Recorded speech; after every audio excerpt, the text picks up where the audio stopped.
Bonjour à toutes, bonjour à tous. Gros accident de voiture hier soir sur l'autoroute A6. C'est arrivé vers 18h30 à hauteur de Demigny. 14 véhicules se sont percutés pour des raisons encore inconnues. Un large dispositif de secours a dû être déployé afin de porter assistance aux personnes impliquées. Bilan, un blessé grave et 6 autres plus légers. La circulation a été très ralentie dans le secteur avec plus de 6 km de bouchons dans la zone.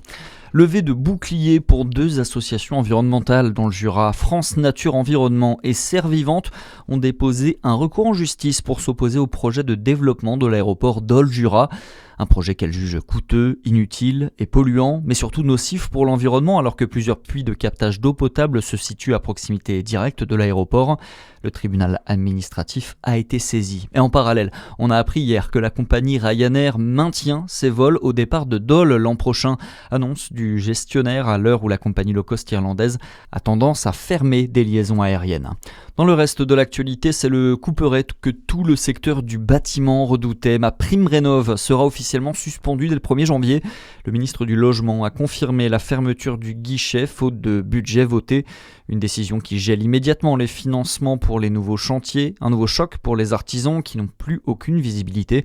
Le président de la CAPEB, la Confédération de l'artisanat et des petites entreprises du bâtiment, Jean-Christophe Repon, dénonce ce nouveau coup d'arrêt qui plonge la filière dans l'incertitude. On l'écoute. Je suis, moi, stupéfait de voir qu'on est incapable de pouvoir légiférer pour pouvoir donner un budget à la France. Donc nous, on se retrouve artisanat du bâtiment et bien évidemment les particuliers pour lesquels on travaille dans l'attente d'une solution de sortie. Et il est pour nous très urgent que le budget soit adopté pour qu'on puisse trouver une solution sur l'activité. Nous, ça fait plus de 2 ans qu'on est en recul d'activité nette, qu'on a détruit 2024-2025 dans l'artisanat du bâtiment à peu près 40 000 emplois et qu'on a perdu 15 000 à peu près entreprises. Donc il faut maintenir MaPrimeRénov', mais il faut l'étendre et l'accompagner au mieux, avoir une vraie dynamique dans l'avenir. Ce dispositif des aides à la rénovation énergétique concernerait 62 000 artisans en France. Une situation exceptionnelle qui ne s'était pas vue depuis 1994. La préfète de l'Hérault a fait le point sur la situation ce matin. Le département est toujours en vigilance rouge pour la décrue qui a tout de même débuté. En attendant, plus de 1000 foyers étaient privés d'électricité ce matin, selon Enedis.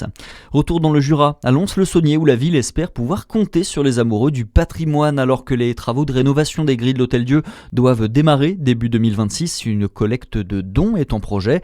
Objectif, lever 100 000 € pour aider à financer le chantier. Et puis un mot de basket pour finir. Il va y avoir du sport ce soir au Palais des Sports de Dijon. La JDA reçoit la Lanterne Rouge de Betclic Elite, le Portel. Coup d'envoi à 16h40. Et puis au même moment, on suivra l'élan Chalon qui se déplace sur le parquet de Gravelines Dunkerque. C'est tout pour l'info. À suivre, votre météo sur Fréquence Plus.